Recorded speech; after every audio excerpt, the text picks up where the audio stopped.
Buenos días, Dios los bendiga. Bueno, estamos en un mes importantísimo para nosotros como pentecostales, ¿cierto? Porque este mes se celebran los 500 años de la Reforma.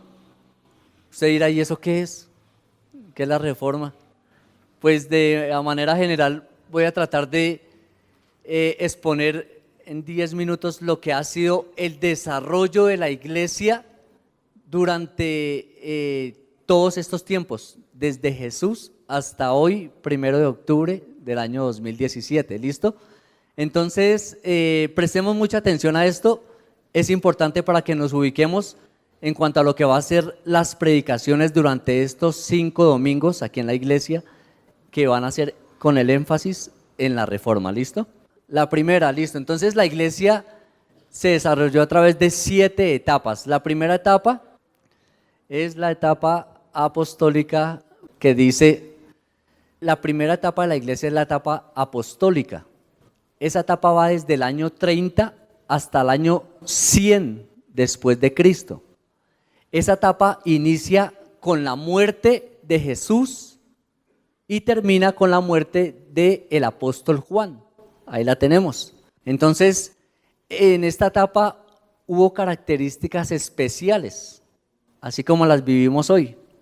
Una de esas características es que en ese momento la iglesia inició con un mover sobrenatural del Espíritu Santo. ¿Cuántos hemos leído Hechos capítulo 2, donde inicia la iglesia, cierto? Un mover sobrenatural del Espíritu Santo. La iglesia se caracterizó por una expansión de un movimiento misionero.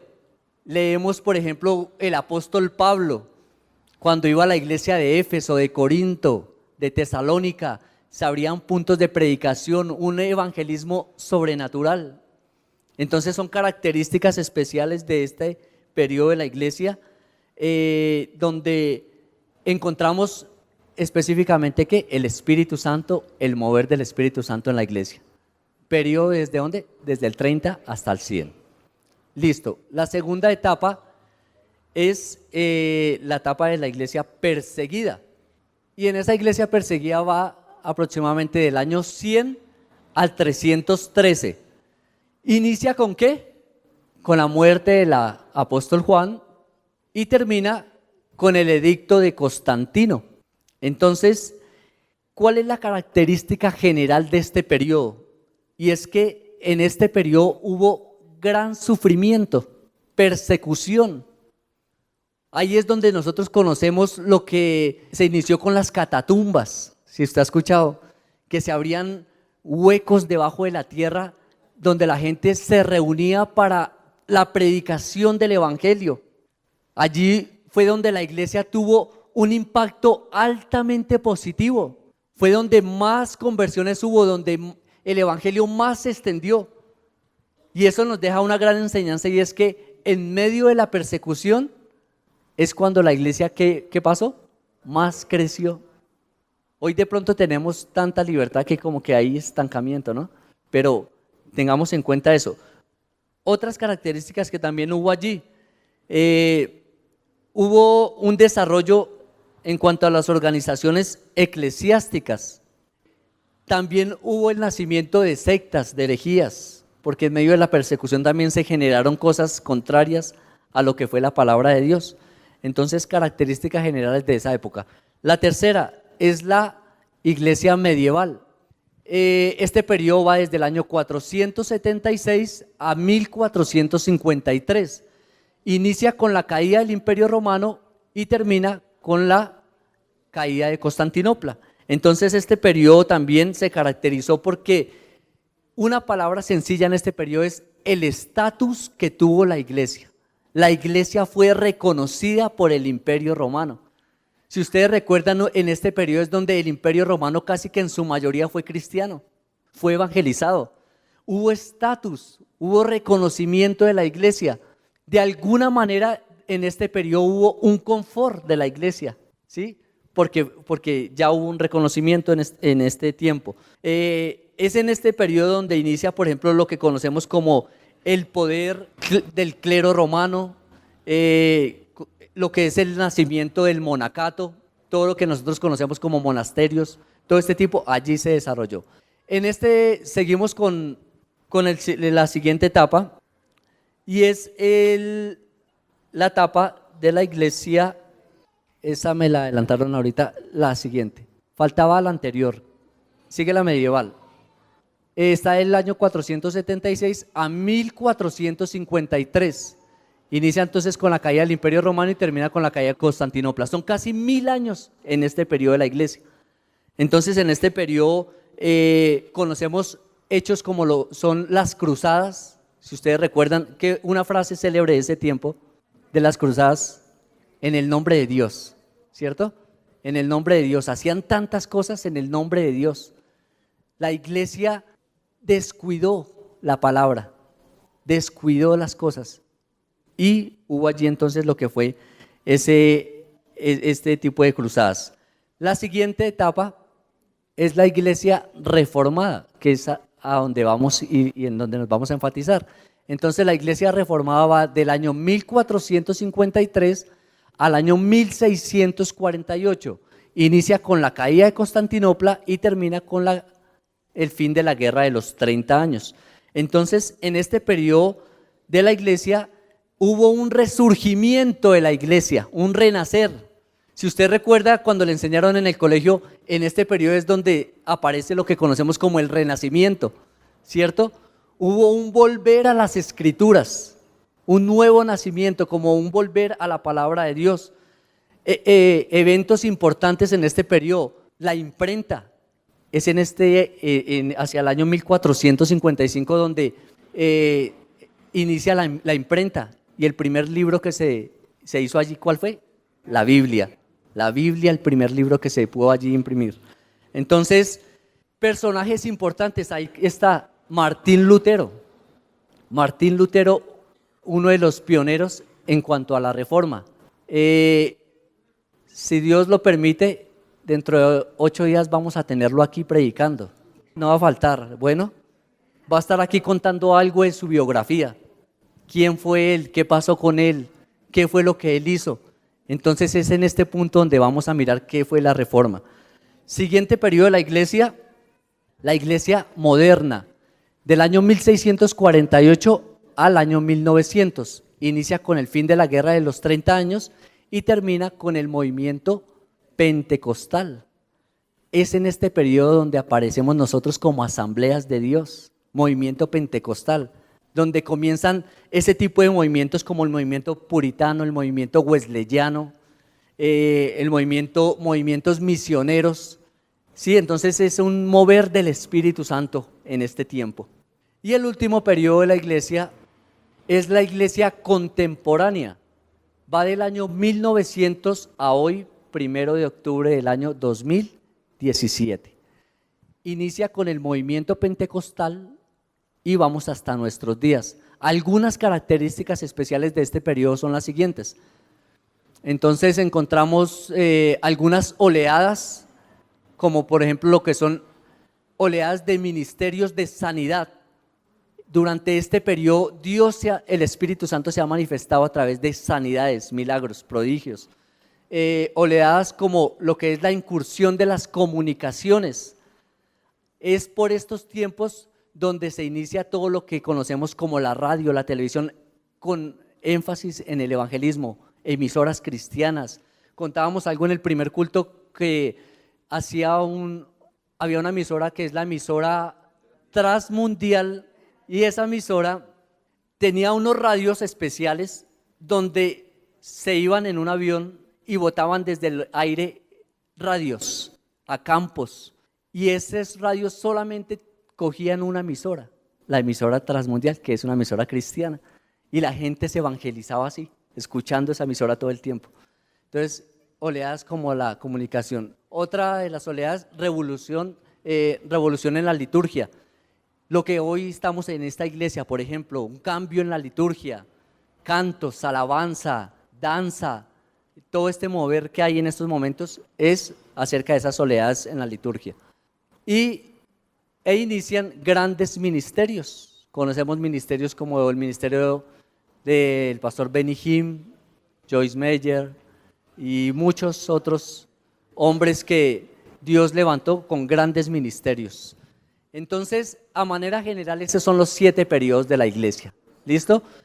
Nosotros, como pastoral de educación, y lo digo de mi parte como director de esta pastoral, vamos a estar comprometidos durante estos domingos de predicación, donde vamos a tratar de enfatizar lo que es la reforma, y hoy el pastor Santiago nos va a compartir una de esas predicaciones acerca de la reforma de Martín Lutero. Entonces, invitados el próximo domingo también a que estemos aquí, porque vamos a tener algunos hombres que van a contar su biografía. Bueno, nuestro director de la pastoral de educación, una bendición especial. Señor, damos gracias por tu palabra, por hablarnos en esta hermosa hora, por edificarnos de manera especial. Nos hacemos sensibles a la escritura, nos disponemos ante ti, y que la palabra que hoy va a ser predicada produzca fruto, y fruto en abundancia en el corazón de todos y cada uno de nosotros. Amén. Teniendo la diapositiva anterior, recordamos, estamos celebrando 500 años de la Reforma, y es ahí donde se comienza a hablar de Iglesia Católica, y después les vamos a explicar por qué se habla, de dónde sale la palabra protestantes. Hasta hace muy poco, por cerca de 500 años, el calificativo que nos tenían a nosotros era protestantes. Ahora alguien muy benévolo, como el Papa Juan Pablo II, nos puso, ya no son los protestantes, son los hermanos separados. Los hermanos separados. Pero con base en esta recordación, fijación que estamos haciendo de la Reforma, precisamente es porque un hombre llamado Martín Lutero, alemán, un monje, un hombre que amó la presencia de Dios, dice en el testimonio de él que pasaba mucho tiempo orando y que en muchas de sus oraciones se desmayaba pidiéndole perdón a Dios por sus pecados. Tenía hambre de Dios, y en esa hambre de Dios, su anhelo profundo era poder ir a Roma, porque se consideraba que Roma era la ciudad santa, era lugar sagrado, era la sucursal del cielo. En ese entonces no era Cali, era Roma. Y dice la historia que precisamente él tiene la oportunidad de ir a Roma, y cuando llega a Roma, lo primero que él hace es bajarse su carruaje, besar la tierra y darle gracias a Dios por permitirle estar en la ciudad santa. Después de pasar algunos días y de conocer asuntos más íntimos del clero de aquella época, el corazón de Martín Lutero se conmueve, se defrauda, se entristece. Y él vuelve a a Alemania, precisamente a la ciudad de Wittenberg, confundido, desilusionado, porque no encontró en Roma y en el clero lo que él deseaba. Y es ahí donde él comienza a escudriñar profundamente las escrituras, y él empieza a predicar a sus feligreses en la catedral de Wittenberg la palabra de Dios. La palabra de Dios trajo luz al pueblo y le dejó ver que asuntos como las bulas papales, donde se le decía a la gente que podía pagar por sus pecados adelantados, podía pagar por los beneficios que quería, eso se cayó.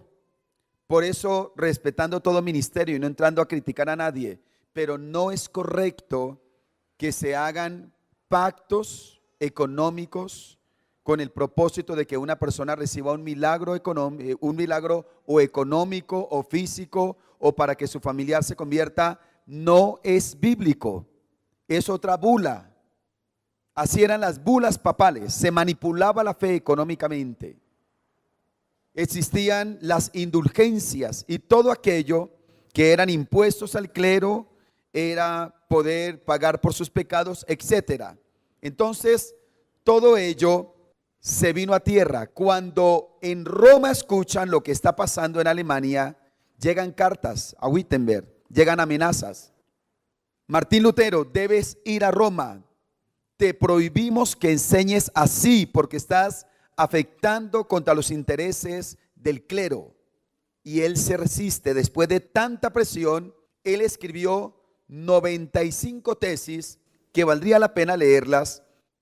Y después de escribirlas, dice que él abrió la puerta, una puerta muy grande de madera, y clavó y publicó las 95 tesis por las cuales no se sujetaba al clero romano. Eso generó una revolución. Algunos elementos trascendentales de la época, como el espíritu nacionalista, como la imprenta con Juan Gutenberg, y otros elementos hicieron que se atomizara esto y se conociera en diferentes lugares. Y es ahí donde comienza la reforma. Entonces vamos a mirar en estos días pre-reforma, reforma y contrarreforma para saber un poco lo que sucedió. Y esta reforma, estas 95 tesis, se resumieron en 5 solas. ¿Alguien conmigo en el computador? Pasemos 2 diapositivas, por favor. Y es lo que vamos a predicar en los 5 domingos del mes de octubre. ¿Cuáles son las 5 solas de la reforma? Diga conmigo: sola escritura, sola fe, sola gracia, solo Jesucristo, solo a Dios la gloria. Ahora que me escuchó, las vamos a decir. Este ha sido un año de memorizar, ¿no? De aprender cosas. La doctrina está pendiente, tranquilos. Una vez más: sola escritura, sola fe, sola gracia, solo Jesucristo, solo a Dios la gloria. Y teniendo esto como parte de la introducción, entonces vamos a predicar hoy sobre sola escritura. Diga conmigo: sola escritura, sola escritura. Y hay un texto que es interesante y un buen referente para este tema, que está en San Juan 5:39. San Juan 5:39. Bien, el texto dice así. Bueno, le voy a hablar un poco del contexto. Jesús ha mostrado su misericordia y ha sanado al paralítico de Betesda. 38 años, un hombre tendido en el piso, viviendo las limosnas. Había muerto a los sueños, a la esperanza. No gozaba de su familia. Y por la misericordia de Dios, Jesucristo llega allí para levantar al paralítico. ¿Cuántos años llevaba? 38 años. ¿No le parece que esa es una buena palabra para no perder la fe en el Señor? Tal vez el maligno le dijo que su tiempo ya pasó, que ese milagro no lo va a ver, que esa respuesta no va a venir, pero todavía el Señor está sentado en su trono. La palabra se cumple y podemos tener la confianza en su misericordia y en su bondad. El paralítico es sanado y curiosamente la misericordia de Dios no la gozan todos. Entonces se levantaron maestros judíos para cuestionar al paralítico y para traer amenaza contra las enseñanzas de Cristo Jesús. Y es ahí donde el Señor tiene que levantar su voz y decir: así no es. Ustedes que están confiando en las leyes humanas, en el judaísmo, en la tradición, no es así. Quiero decirles que esto que ha pasado aquí es un acto de misericordia y es un acto de bendición, pero ustedes no lo han entendido porque olvidaron la buena palabra. ¿Acaso no recuerdan en la buena palabra que había de venir Juan el Bautista y preparar el camino? ¿No se acuerdan que aún Moisés escribió de mí? Lo está diciendo precisamente en el versículo 46. Usted lo va a encontrar: porque si creyeres a Moisés, me creerías a mí, porque de mí escribió él. Acuérdense de eso. Están errados porque perdieron la escritura, perdieron la buena palabra y se están enfocando en otras cosas.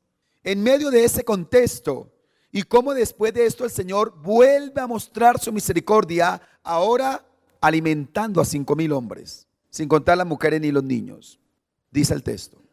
En medio de eso, el Señor levanta la voz para establecer una verdad eterna que nos hace bien en esta mañana reafirmar en nuestros corazones. Esta palabra tiene que quedar sembrada en nuestras vidas y por ella tenemos que vivir.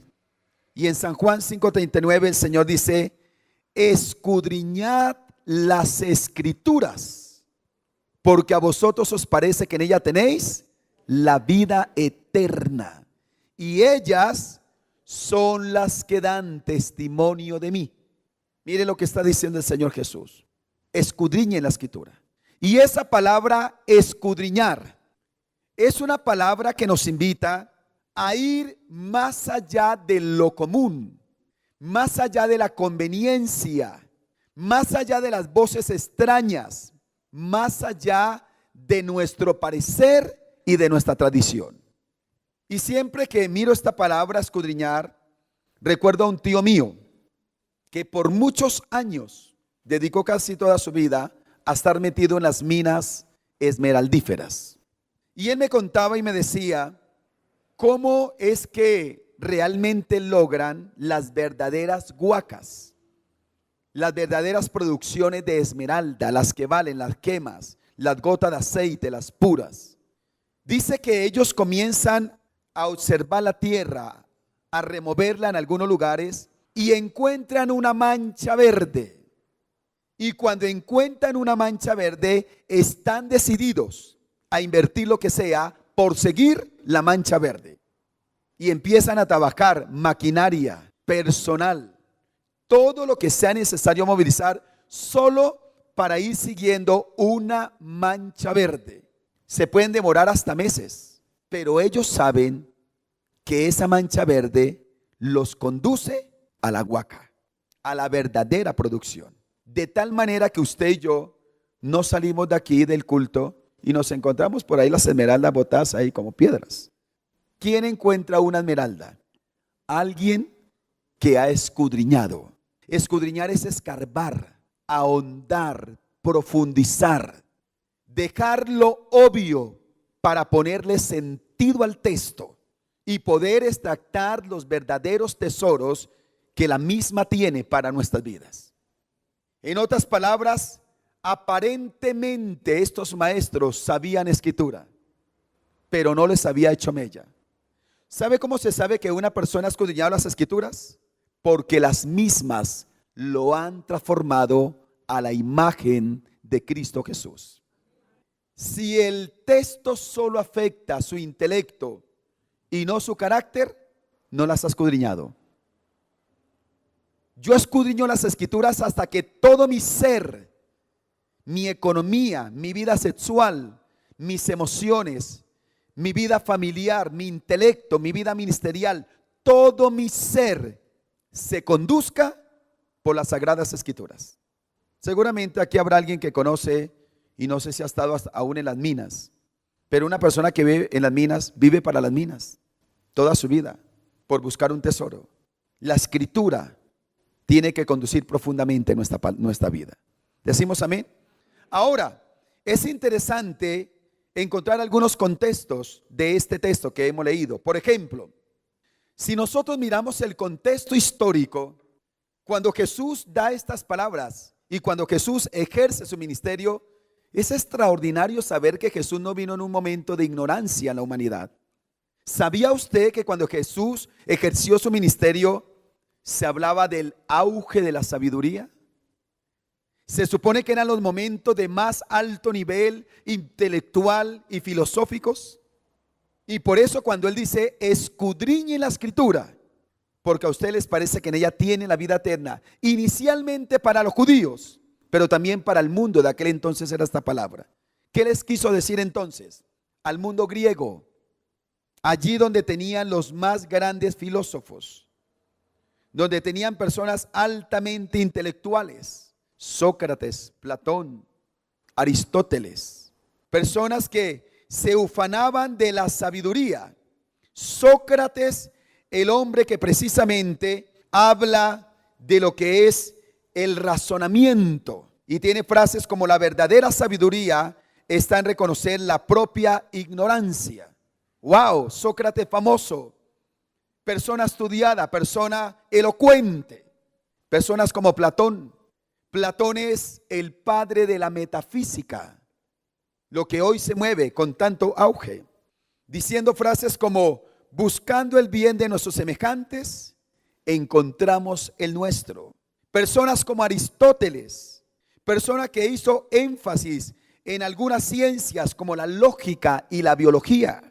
Frase de él: el sabio no dice todo lo que piensa, pero siempre piensa todo lo que dice. Hombres como Demócrito, el hombre apodado el filósofo que ríe, aparentemente el hombre que trajo mucha alegría y mucha paz a través de su concepto filosófico. Y decía cosas como estas: todo está perdido cuando los malos sirven de ejemplo y los buenos de mofa. Y había muchos otros, como Zeón, como Pitágoras, con la parte de la matemática, y cada uno de ellos trayendo un conocimiento. En medio de ese mundo Jesús dice estas palabras. ¿Sabe qué le quiso decir? La escritura es sobre el humanismo. Escúcheme, la escritura es sobre el humanismo, y de ahí todo lo que se desprenda, toda carrera profesional que tiene que ver con el humanismo, con el comportamiento humano, lo que sea, por sobre todo ello están las sagradas escrituras. No lo vi convencido, pero es verdad. Y sabe que esto es bueno que hoy lo podamos comprender nosotros. ¿Sabe qué está haciendo el posmodernismo? Rindiendo culto al humanismo.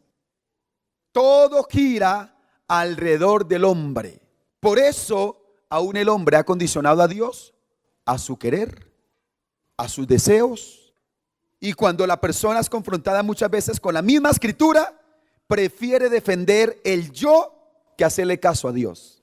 Qué interesante. Estamos saturados de humanismo.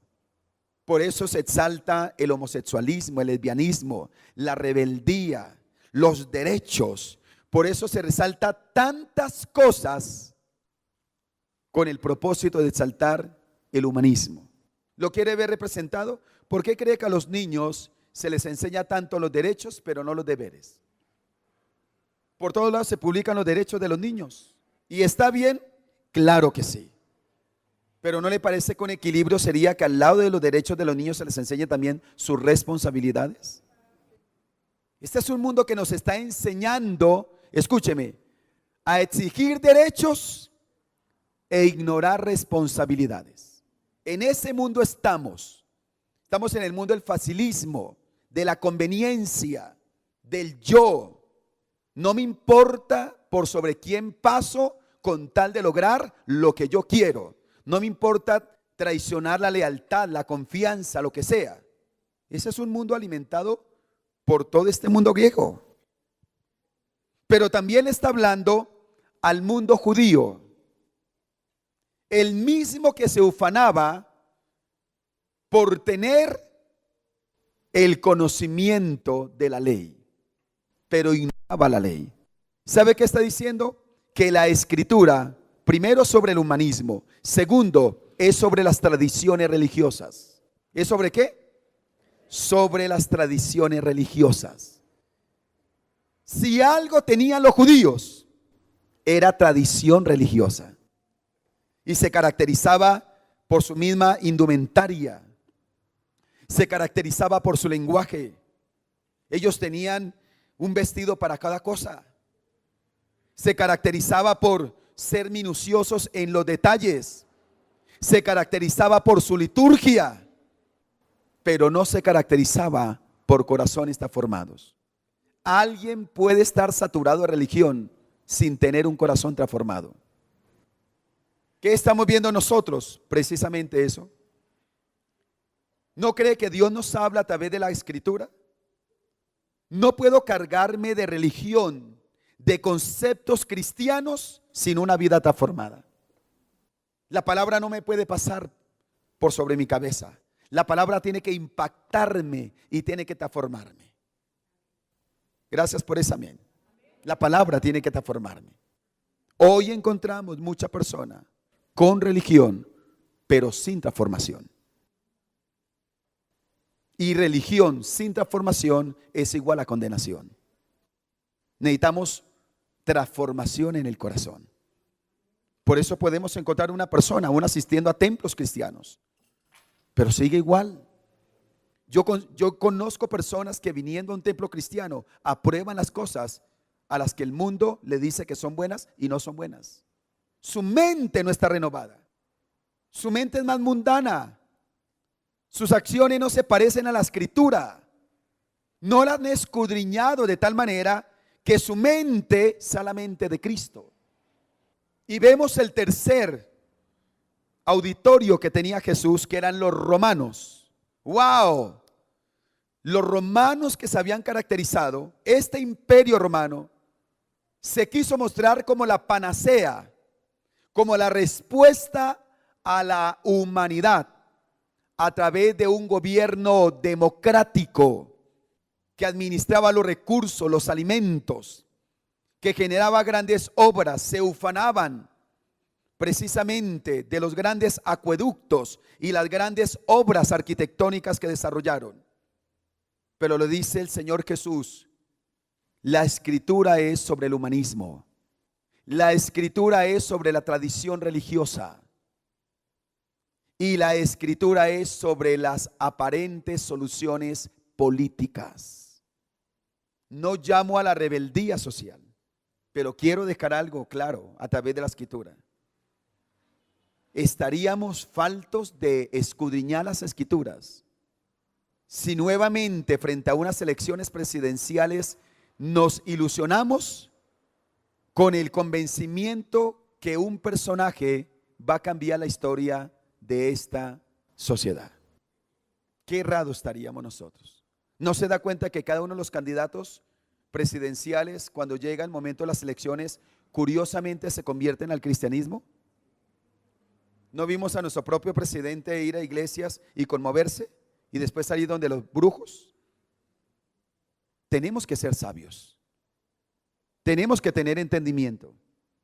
Y al escudriñar las escrituras y al mirar la historia bíblica y extrabíblica, entonces podemos llegar a una conclusión. Una vida, una familia y una sociedad no se transforman ni por el humanismo, ni se transforman tampoco por las tradiciones religiosas, ni se van a transformar por las aparentes soluciones y movimientos políticos. No. ¿Sabe una cosa? Lo único que funciona para transformar una vida, una familia y una sociedad se llama la locura de la predicación de la palabra de Dios.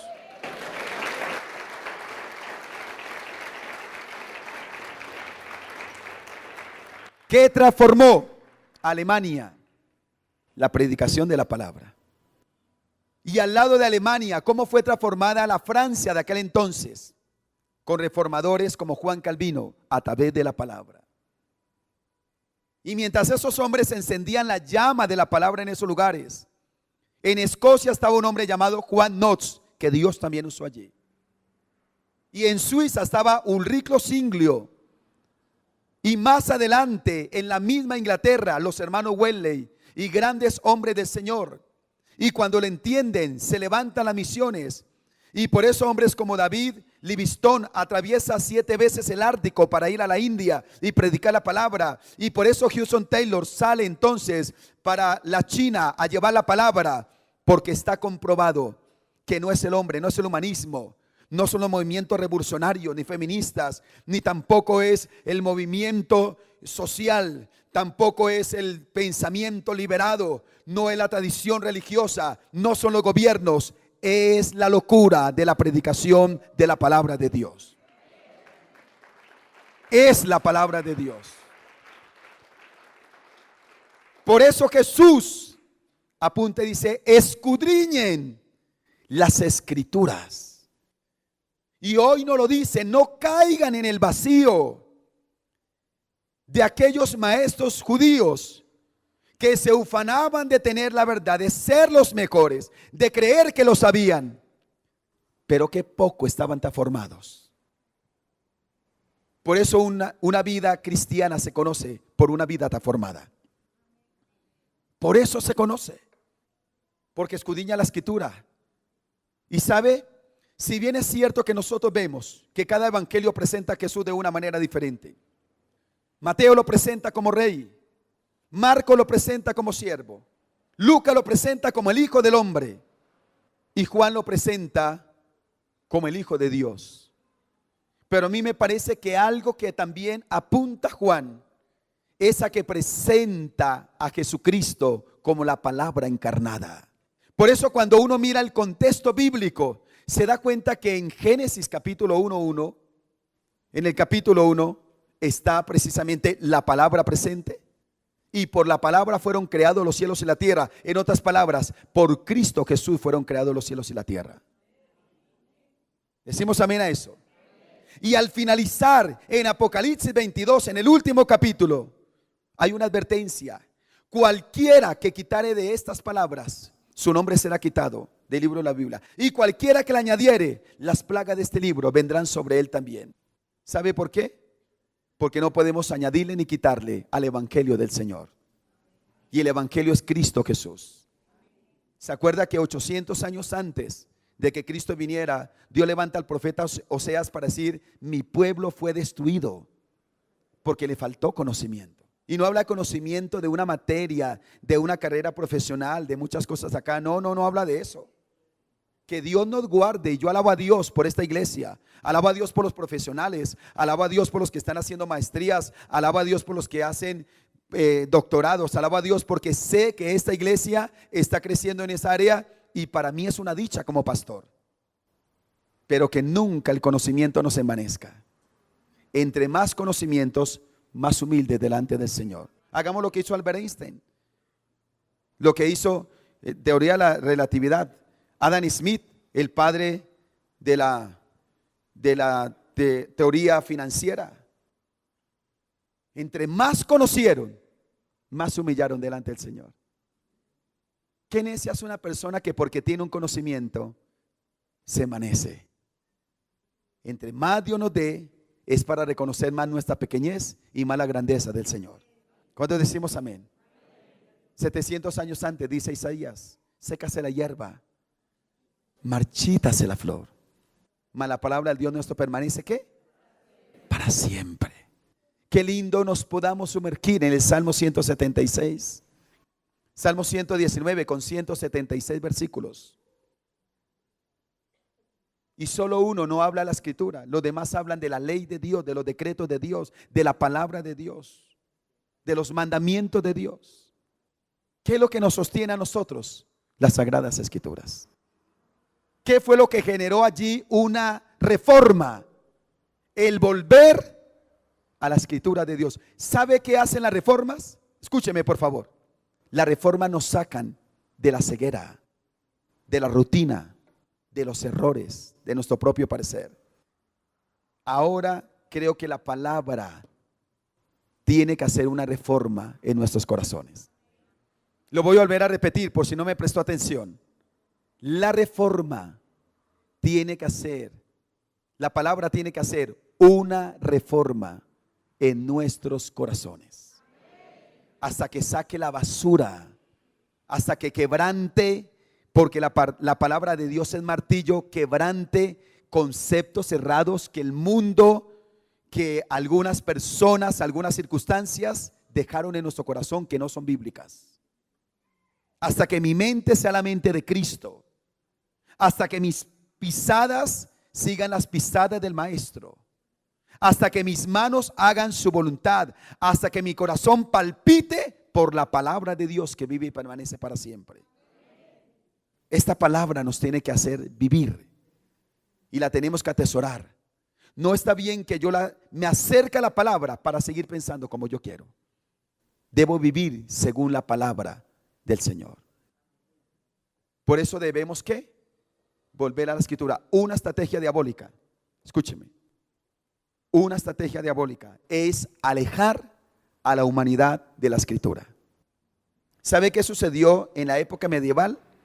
De 476 a 1453, cerca de 1000 años. ¿Sabe cuál fue la estrategia? Alejar la humanidad del texto bíblico y meterle un poco de basura y cosas. ¿No se da cuenta que hoy la gente lee menos la Biblia? La gente la quiere traer menos a la iglesia. Levante su Biblia, por favor. Le voy a pedir el favor que levante su Biblia.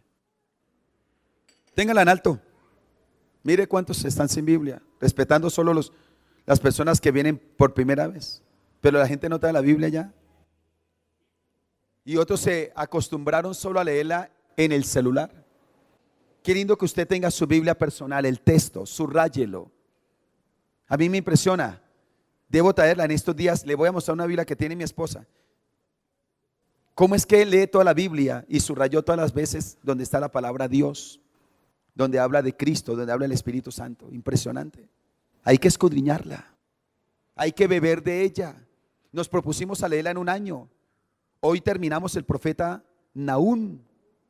Y estamos bebiendo la palabra. Y cuando uno lee Nahum, uno se da cuenta por qué lo que está pasando. Dice que Dios está en el torbellino.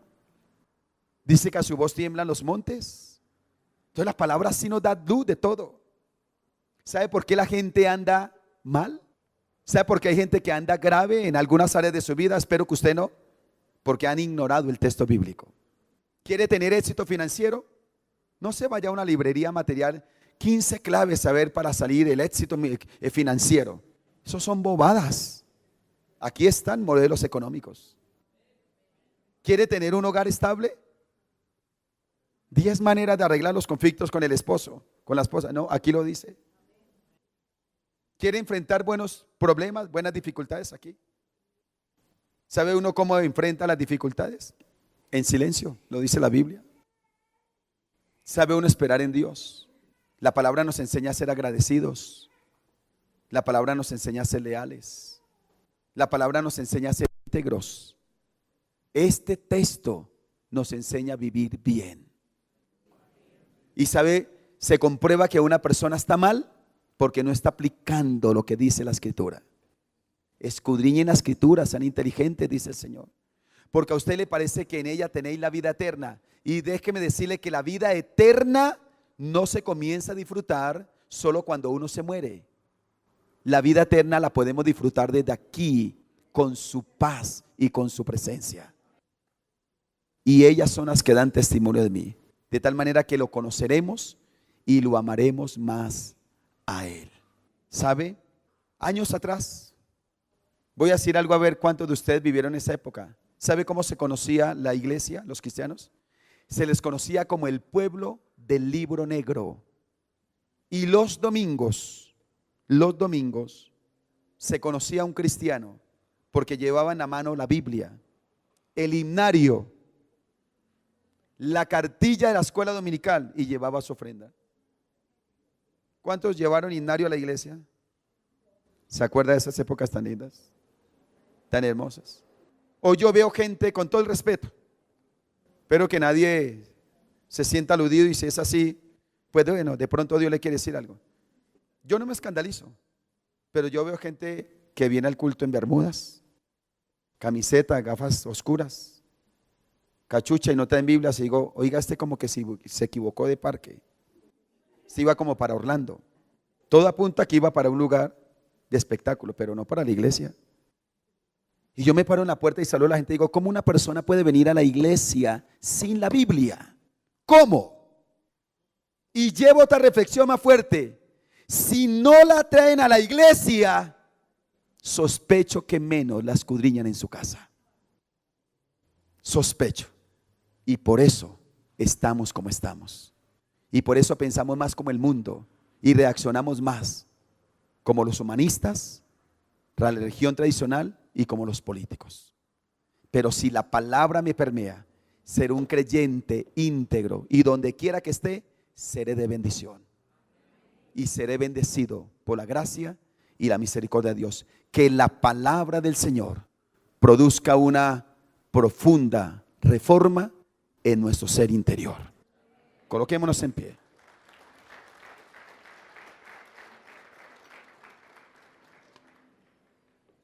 Invierta en una buena Biblia. déjese comer unas 3 hamburguesas en el corral y tiene para una buena Biblia, ¿verdad? No le duela. A veces le invertimos a los carros, a las motos, relojes, perfumes, y Biblias poco. Invierta en una buena Biblia. Vaya a mi casa y mire cuántas Biblias tengo. Y míreme aquí en la biblioteca cuántas otras tengo.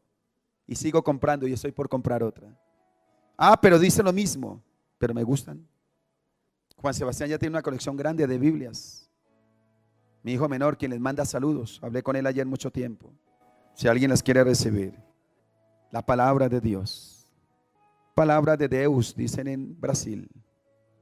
Debemos amar la escritura. No tome decisiones, escúcheme, no tome decisiones en ninguna de su vida sin antes decir, ¿y qué dice la Biblia respecto a la decisión que voy a tomar? Reciba consejos, pero por sobre cualquier consejo, determine quedarse con el consejo de la Escritura. Ame la palabra del Señor. Somos un pueblo bibliocéntrico. Creemos lo que dice la palabra del Señor. Señor, gracias por tu palabra. Tu palabra es vida a nuestra vida, Señor amado. Te amamos, te adoramos, Señor amado. Gracias porque en ella tenemos luz. Ella es alimento, ella es pan de vida. Ella es la brújula que nos conduce. Es martillo que afirma, Señor. Es plomada, Dios de la gloria, que nos ayuda a crecer y a edificar de la manera correcta. Es miel, es manjar. Tu palabra es lo mejor que nos puede pasar. En el nombre de Jesús reprendo indiferencia hacia la palabra de Dios, pereza. En la sangre de Cristo traigo toda mente sujeta a la palabra de Dios. Cae todo espíritu humanista. Cae en la sangre de Jesús todo espíritu de tradición religiosa.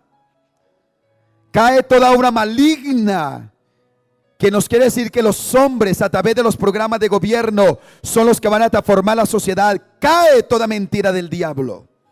Atrévase conmigo a levantar las manos y diga: yo sujeto mi mente a la palabra de Dios, sujeto mi carácter, sujeto mi temperamento. ¿Cuánto nos hace falta hacerlo? A mucho nos hace falta. Por eso a veces reaccionamos tan humanamente. Pero si le decimos: Señor, me sujeto a tu palabra, vivo por tu palabra, amo tu palabra, obedezco a tu palabra. Y déjeme decirle que muchas veces en la vida, cuando amamos la palabra, tendremos que tomar decisiones que a nuestra carne no le gustan.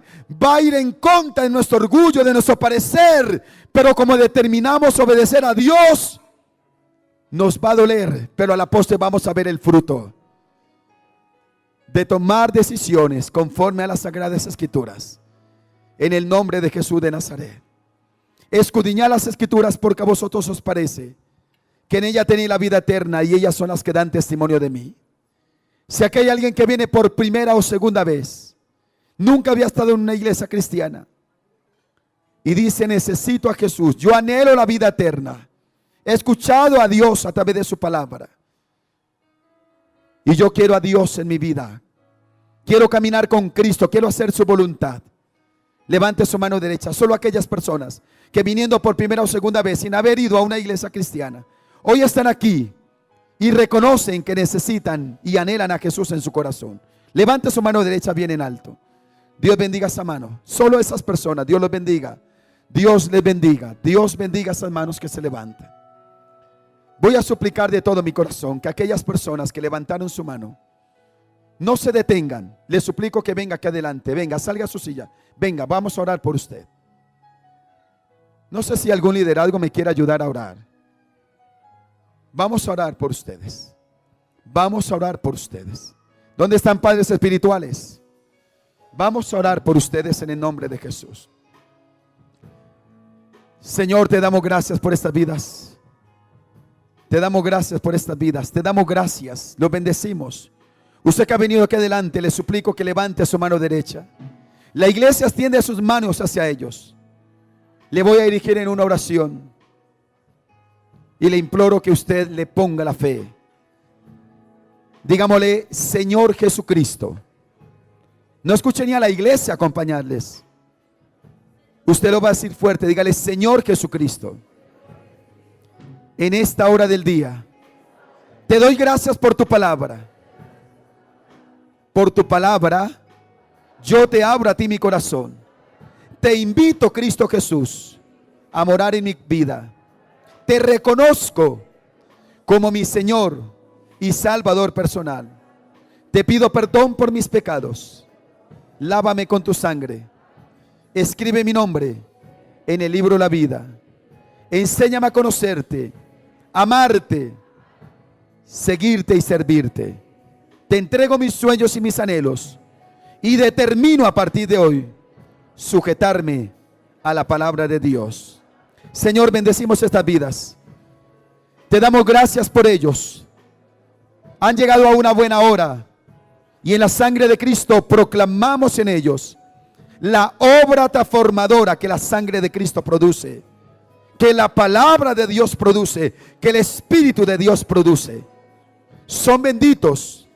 Espíritu Santo, revela a Cristo en sus corazones. Señor, que aprendan a amar lo que tú amas y aborrecer lo que tú aborreces. Llénalos con tu gloria, con tu gracia divina, en el poderoso y en el eterno nombre de Cristo Jesús de Nazaret. Muchas gracias, Señor, por tu fidelidad y tu bendición. Gracias, Señor. Demos un aplauso al Señor por ellos. La paleta. La paleta.